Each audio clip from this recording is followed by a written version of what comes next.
Kashipur union বিএনপির পক্ষে এবং কাশীপুর ইউনিয়ন বিএনপির সহসভাপতি মোহাম্মদ শাহীন কাদেরের উদ্যোগে অসহায় হতদরিদ্রদের মাঝে ঈদ সামগ্রী বিতরণ। আজ শনিবার দুপুরে কাশীপুর ইউনিয়নের উত্তর নরসিংপুর বাইতুল জান্নাত জামে মসজিদ সংলগ্ন বকুলতলা মাঠে কাশীপুর ইউনিয়ন বিএনপির পক্ষে ও ফতুল্লা থানা বিএনপির ক্রীড়া ও সাংস্কৃতিক বিষয়ক সম্পাদক এবং কাশীপুর ইউনিয়ন বিএনপির সহসভাপতি মোহাম্মদ শাহীন কাদিরের উদ্যোগে আয়োজিত অসহায় দুস্থ ও গরিবদের মাঝে ঈদ সামগ্রী বিতরণ অনুষ্ঠানে কাশীপুর ইউনিয়ন বিএনপির সহসভাপতি শাহীন কাদিরের সভাপতিত্বে অনুষ্ঠানে প্রধান অতিথি হিসেবে উপস্থিত ছিলেন জেলা বিএনপির আহ্বায়ক অধ্যাপক মামুন মাহমুদ। প্রধান মেহমান হিসেবে উপস্থিত ছিলেন ফতুল্লা থানা বিএনপির সভাপতি মোহাম্মদ শহীদুল ইসলাম টিটু। অনুষ্ঠানের শুরুতেই সভাপতি শাহীন কাদির, প্রধান অতিথি অধ্যাপক মামুন মাহমুদ সহ অন্যান্য অতিথিবৃন্দদেরকে ফুলের মালা দিয়ে বরণ করে নেন।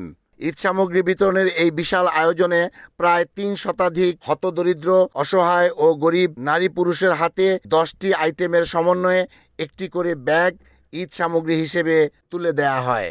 পবিত্র কোরআন থেকে তেলাওয়াতের মাধ্যমে শুরু হওয়া অনুষ্ঠানে প্রথমেই বক্তব্য রাখেন কাশীপুর ইউনিয়ন বিএনপির সাধারণ সম্পাদক মোহাম্মদ আরিফ মণ্ডল।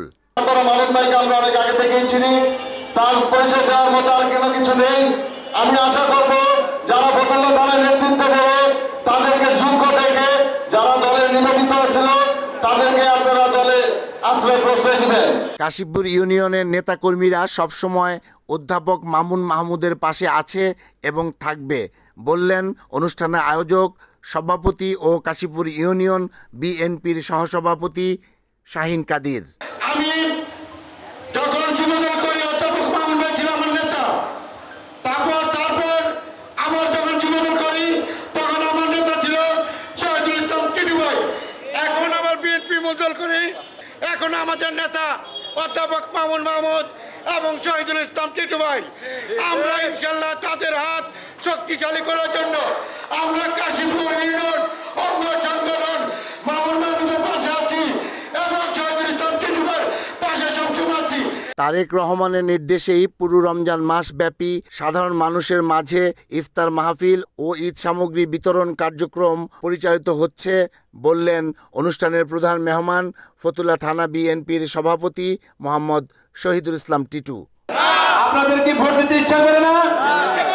ভোট দিতে যদি ইচ্ছা করে সেই পরিবেশ আমাদের সৃষ্টি করতে হবে, সেই অধিকার আমরা আদায় করে নিব ইনশাআল্লাহ। আমাদের নেতা জনাব তারেক রহমানের নেতৃত্বে যে কোনো আন্দোলনের সংগ্রামের নির্দেশ আসবেন আমাদের নারায়ণগঞ্জ জেলার অভিভাবক মামুন মাহমুদ সাহেবের নেতৃত্বে আগামী দিনে আমরা এই সরকারকে বাধ্য করব একটি নিরপেক্ষ তত্ত্বাবধায়ক সরকারের অধীনে নির্বাচন দেওয়ার জন্য।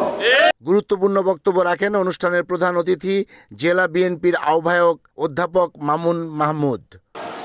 জনগণের কাছ থেকে জুলুম করে দাম বাড়িয়ে দিয়ে এই টাকাগুলো তারা তাদের পকেটে ঢুকিয়েছে, আর তারা ছিল পকেট কেটে বড় লোক হতো।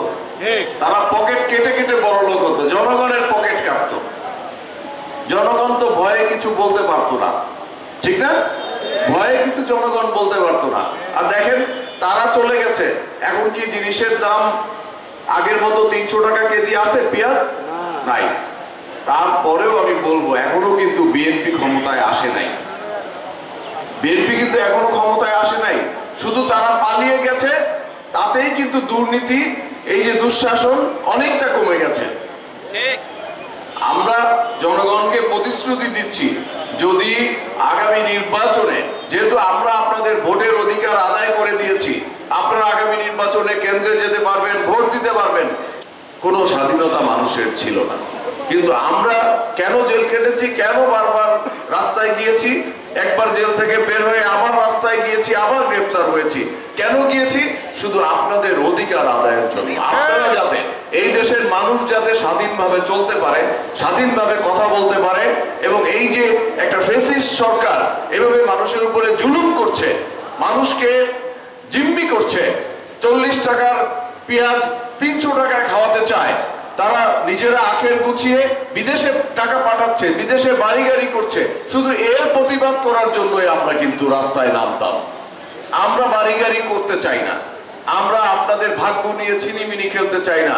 আপনাদের এই যে বাজার সিন্ডিকেট করে দ্রব্যমূল্যের দাম বাড়িয়ে দিয়ে আপনাদেরকে একটা নিপীড়নের মধ্যে ফেলে, কষ্টের মধ্যে ফেলে আমরা অনেক টাকার মালিক হব এবং সেই টাকা বিদেশে পাচার করে আমরা বিদেশে বাড়ি করব।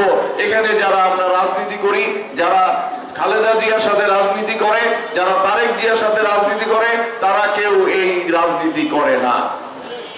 জনগণ এখন আমাদের এই কাজটাকে পছন্দ করছে, যে আমরা হাজার হাজার মানুষের মাঝে এই যে ঈদ সামগ্রী তুলে দিচ্ছি, জনগণ কিন্তু আমাদেরকে পছন্দ করছে না। আপনারা ভালো কাজ করছেন।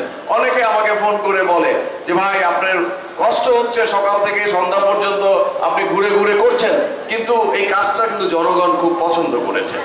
আলোচনা শেষে প্রায় ৩ শতাধিক অসহায় দরিদ্র নারী ও পুরুষের হাতে ঈদ সামগ্রী তুলে দেন প্রধান অতিথি, প্রধান মেহমান, সভাপতি সহ অতিথিবৃন্দ। রিপোর্ট আহমেদ শরীফ, NAN TV।